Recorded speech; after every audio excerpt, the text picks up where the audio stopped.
नाज़रीन, आप YouTube channel देख रहे हैं, मैं इमरान खान हूँ। तो नाज़रीन, बड़ी खबर ये है कि इमरान खान साहब की जमानत मुस्तरद कर दी गई है जो उन्होंने लाहौर हाई कोर्ट में दायर की थी। लाहौर हाई कोर्ट ने इमरान खान साहब को बहुत मरतबा बुलाया, लेकिन वो लाहौर हाई कोर्ट नहीं गए। इमरान खान साहब के पास अपने रीजंस हैं कि वो वहाँ ट्रैवल नहीं करना चाहते। सिक्योरिटी इश्यूज भी हैं, उनके हेल्थ इश्यूज भी हैं, उन्होंने मेडिकल रिपोर्ट भी जमा करवाई, लेकिन इसके बावजूद अदलिया ने इमरान खान साहब को बार बार बुलाया, बार बार मौका दिया और 6 बजे तक का टाइम दिया गया। 6 बजे के बाद जब दोबारा अदालत बैठी तो लगभग 6:30 बजे के करीब ये हुक्म आ गया कि इमरान खान साहब की जमानत मुस्तरद की जाती है। अब अगर इमरान खान साहब को गिरफ्तार करना चाहे पुलिस तो गिरफ्तार कर सकती है, लेकिन उसके लिए उन्हें जमान पार्क के अंदर एक ऑपरेशन करना पड़ेगा।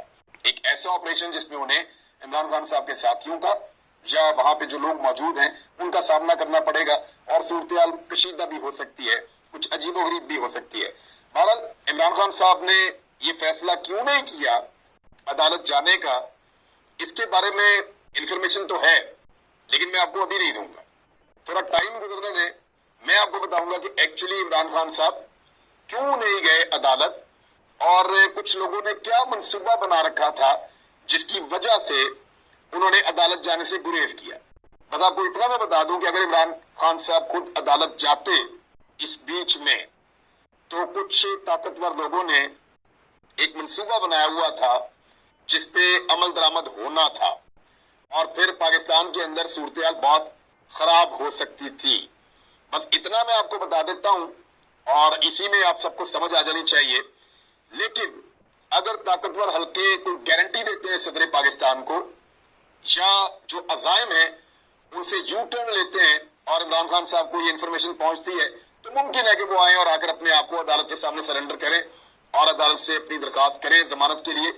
लेकिन जो सिचुएशन, जो इन्फॉर्मेशन इमरान खान साहब और उनके साथियों के पास है, ऐसी सूरत हाल में उन्होंने फौरी तौर पे आने से गुरेज किया है। और उनके मेडिकल रीजन हैं जो वो बता रहे हैं कि उनकी टांग पूरी तरह ठीक नहीं है तो वो ट्रेवल करके लाहौर हाईकोर्ट नहीं आना चाहते।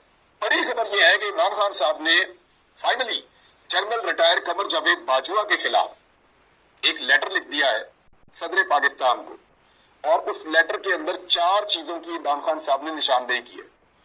ये लेटर इतने आराम से हजम नहीं होगा, ये इतने आराम से आप इसको पसे पुश्त नहीं डाल सकेंगे। ये पीछे पीछे जाएगा जनरल कमर जावेद बाजवा के, चाहे ये उनके ऊपर प्रेशर जनरेट करे, चाहे उनके लिए कानूनी मुश्किलात पैदा करे, चाहे ये उनके लिए मजीद बदनामी का बायस बने, कुछ भी हो सकता है।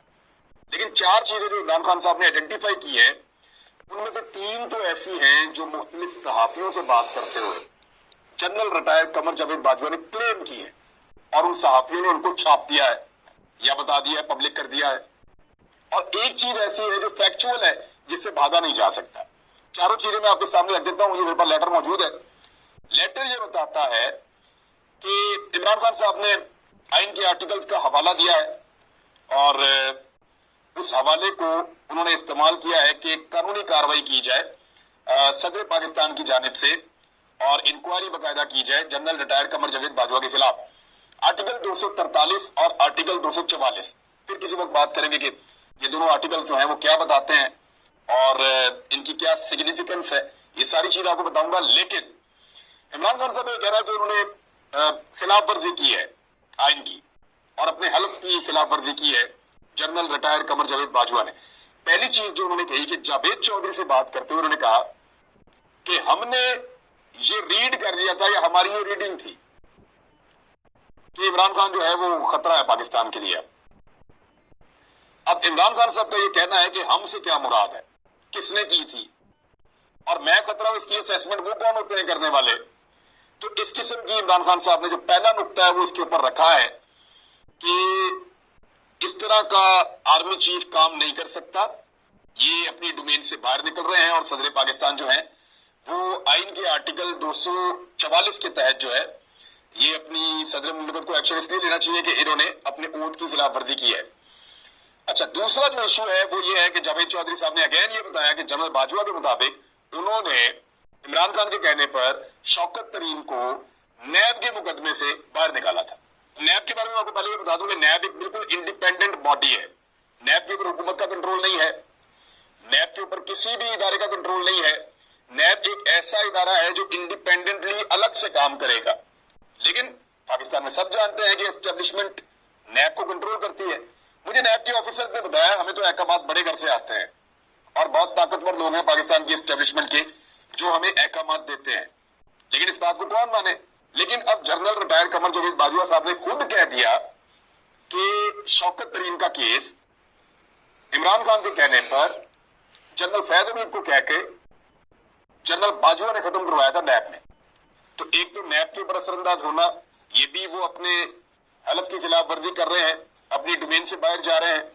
اور تیسرا, جو آفتاب اقبال صاحب کو انٹرویو دیتے ہوئے ایک کلیم کیا جنرل باجوہ نے, اور وہ کلیم ابھی موجود ہے, آفتاب اقبال صاحب نے صرف ویڈیو ڈیلیٹ کی ہے رواداری کے طور پہ, یہ رواداری دکھاتے ہوئے انہوں نے میں نے ویڈیو ڈیلیٹ کر دی ہے.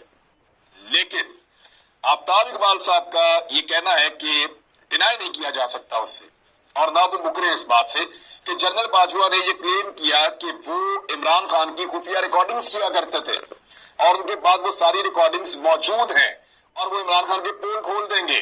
تو جنرل باجوہ نے جو ریکارڈنگ کی وہ کس قانون کے تحت کی اور کیسے انہوں نے اپنے پاس رکھی ہیں, اور آئی ایس آئی کے ڈی جی سے بھی بالا تر وہ کہہ رہے ہیں جی ان کو بھی نہیں پتا تھا اور یہ میرے پاس موجود ہیں. تو عمران خان صاحب نے یہ تیسرا نقطہ اٹھایا کہ ایک پرائم منسٹر کی آڈیو کیسے ریکارڈ کر سکتے تھے یا ویڈیوز کیسے بنا سکتے تھے ایک آرمی چیف جس کا وہ اعتراف کر رہے ہیں.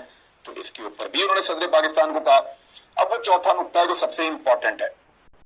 چوتھا نقطہ یہ ہے کہ میں نے آپ کو پہلے بھی بتایا تھا کہ پاکستان کی پالیسی بن گئی تھی, اور عمران خان صاحب نے آج اس کے بارے میں بتایا ہے کہ ایک پالیسی بن گئی تھی کہ ہم نے روس اور یوکرین کی لڑائی میں نیوٹرل رہنا ہے.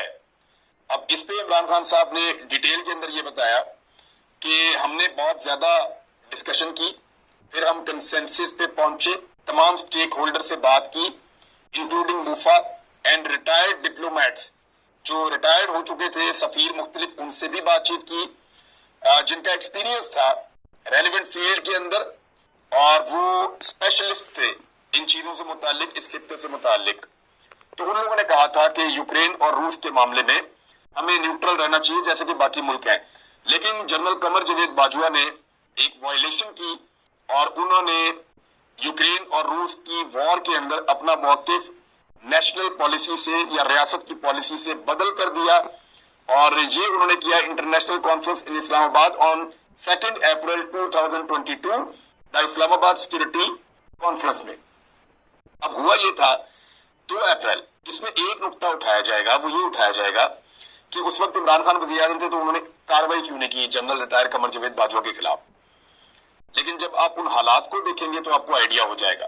اس وقت عمران خان صاحب اپنی اسمبلی تحلیل کر چکے تھے اور صدر پاکستان کو ایڈوائس بھی بھجوا چکے تھے, معاملہ دوبارہ عدالت میں بھی جا رہا تھا اور عمران خان کے خلاف تحریک عدم اعتماد بھی آ چکی تھی, اور ان چیزوں کے اندر بہت زیادہ انگیج تھے. اور ممکن ہے عمران خان صاحب نے اس وقت اس چیز کو مائنڈ ضرور کیا ہو لیکن انہوں نے گریز کیا ہو کسی بھی محاذرائی سے. لیکن قانونی نقطہ نظر سے, آئینی نقطہ نظر سے اس پہ ایکشن ہونا چاہیے. جب بھی پاکستان میں کوئی ڈکٹیٹرشپ ہوتی ہے تو موقع کے اوپر تو کوئی بھی ایکشن نہیں لے پاتا نا, تو ایکشن تو پھر بعد میں ہوتا ہے جب قانون کے سامنے چیزیں جاتی ہیں.